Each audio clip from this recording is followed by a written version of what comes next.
The most important question to ask is, what pain do you want in your life? What are you willing to struggle for? Anything worthwhile is going to require some degree of pain and struggle. So, if you're oriented toward the pain and the struggle, you're probably going to be more aligned with what you're capable of accomplishing rather than if you just orient toward the pleasures. Every day, sunrise, sun goes down. So that means there is a up, there is a down.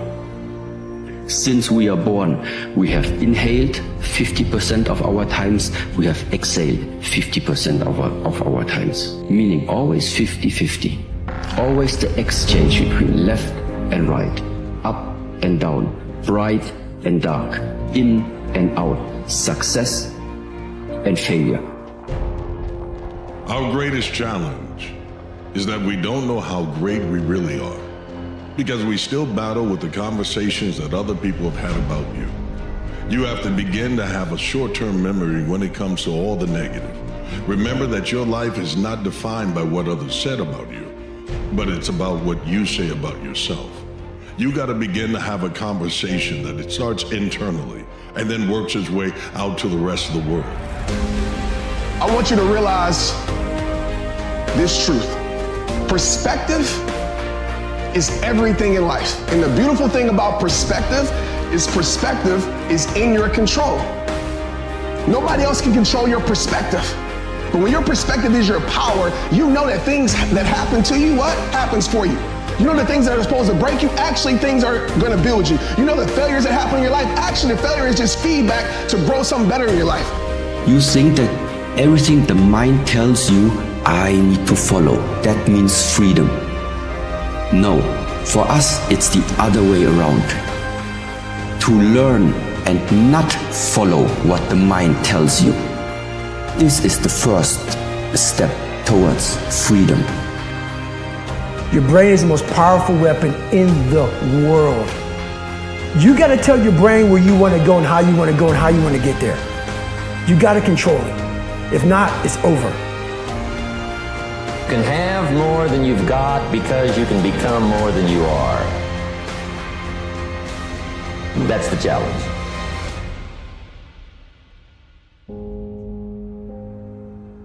Maybe the journey isn't so much about becoming anything.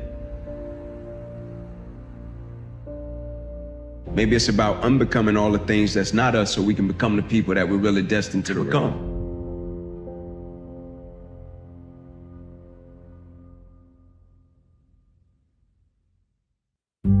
There's no way you lose when you go after a dream. You don't. It always leads to something better. Always. The responsible thing to do is to listen to your heart. It wasn't hard to work at the shitty job because I was always thinking about the exciting job I was going to do afterwards. And every night that I just went up on stage, and if it just went moderately okay, I couldn't believe it. Have you ever had that level of excitement doing any other job? That's what it's like when you go after a dream job. So nothing is worse than not going after it. And so many of us, we're afraid of the silence. We're afraid to be alone. We're afraid because we know the voice in our head when we're alone is one that doesn't lift us up but brings us down. And it might seem dark, and it will be cold, and you'll be lonely. But I promise, as you work through that cold and dark place, you will find who you are.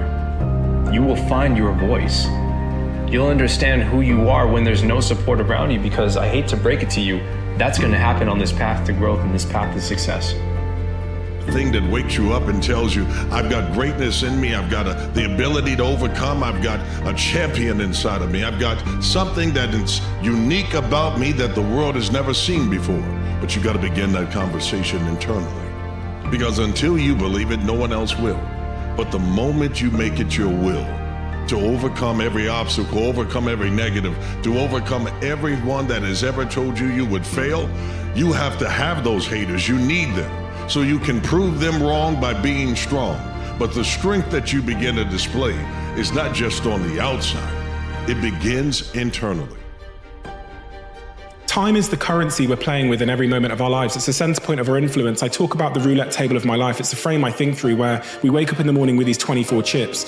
If you spend 8 hours sleeping, you wake up with 16 chips left. And how you place those chips on this roulette table that sits in front of us, just before the wheel spins every day, determines all of our outcomes in our lives. There are many things in this world that we all wish weren't true. There are many things that we want to be that just aren't. The game that you're playing is human psychology. There is no greater control. There is no greater control than control over oneself.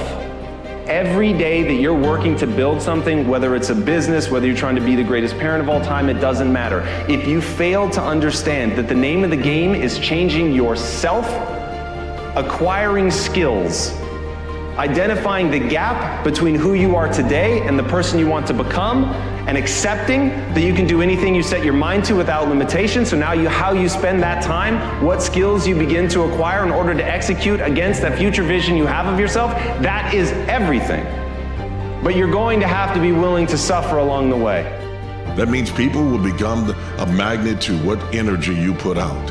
But you've got to begin to let that flow from your life, from your belief that I am more than a conqueror. I am more than a victim. I am more than whatever I've gone through. Hell, I am more than anyone ever imagined, including myself, because I didn't imagine I'd be this, but I began to paint a picture and frame it with my work day in and day out. Work is step by step. It's how you conquer a mile. You don't get there overnight. It's not all through a sprint. Sometimes it's a marathon. But even marathons might take a year, might take 2 years, but you're on your way as long as you don't quit. Right? Believe in what you're doing. Sometimes all you got to do is stay the course and outlast whatever the opposition and the adversity may be. Right? When it comes to whatever you consider to be success, whatever success means to you, properly define it, but always look at it in terms of, do I love what I do? Do I know what I'm doing?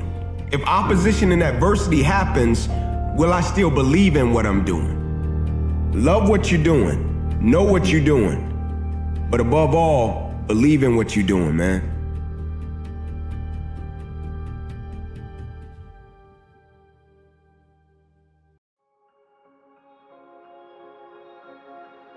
I want you to imagine that there's a power flowing into your consciousness. This power flows to and through us, and it never stops. Now, when the power flows into our consciousness, we could call it thought power if you choose. You can think anything you want. You can think anything you want. No one can cause you to think something you don't want to think. What we want to do is learn how to control the flow of this energy. We want to learn how to control the flow of thought energy and let it flow freely to and through us, improving everything with which it connects. You see, we're really in charge of our results. The results that we get in our life can be altered because on a conscious level, you have a choice. You see those two symbols, one's negative, one's positive. There is the power flowing in. You can think anything you want. You can choose to think of what you don't want, or you can choose to think of what you do want. You can look at what's wrong with life, or you can look at what's right with it. You do have a choice. That power, you can build it into anything you choose. There's going to be so many hours where you will be alone. You'll feel like there's no one there to support you. And it may not be because you've been abandoned, but because those people have to tend to their own lives. Learning to be self-reliant, learning to stand in front of the fire, to face the crowd head on by yourself is what will rally the troops. That's what brings the reinforcement. So often we say, I'll go if you go. I'll stay if you stay. Be the one that goes. Be the one that steps forward into the fire, unafraid, knowing that it's not because you're going to get burned, but it's because it's going to burn off the old you. Burn off that old you. And let the new you shine. You'll find that you're fireproof. You'll find that you're unstoppable. You want to know how strong you are? Let's go test it. You say you love life, you want to live life. I'm going to show you life. Life is beautiful, but you have to accept the good and the bad as being beautiful. You can't accept the good, oh, this is beautiful. Then we lose somehow, our life sucks. Life is beautiful. Life gave us the ability to just know them on our journey in life. We met them. We loved them. We cared about them. They cared about us. That's the purpose of life. Just to enjoy what we had while we journeyed through it. Apparently, the stress and the worries and the fear, it arises somewhere. And that somewhere is individually always inside oneself. But nevertheless, we try to fix this issue. We try to look for the solution. Yeah, not inside of you. You try to find it out there. Sometimes people are too close to you to see your greatness. You're too familiar. So what a lot of us do, we go to our spouse, we go to our friends, we go to all these people that are close to us, and we try to show our gifts and our talents, and they normalize your greatness. I believe this is true. I believe God will place strangers in your life to take you to higher places. So don't be surprised if your support system doesn't come from familiar faces. Don't be surprised if your support system doesn't come from blood, doesn't come from family, doesn't come from the friends you have history with. But they're too close to you, they're too familiar with you. Anything we get familiar with, we get desensitized to. So the mistake that a lot of us make is we go to what's closest to us in proximity when you need to just give it to the world. You need to just give it to the world and let the world validate your vision. I need you to begin to believe in yourself in such a way that nothing can shake it. So what if you take a loss? So what if you've lost something for a moment? That loss is temporary. That L that you took is a lesson. But once you get that lesson, God help those that tried to teach it to you. Because once you become you, fully engaged, fully believing, nothing will stop you.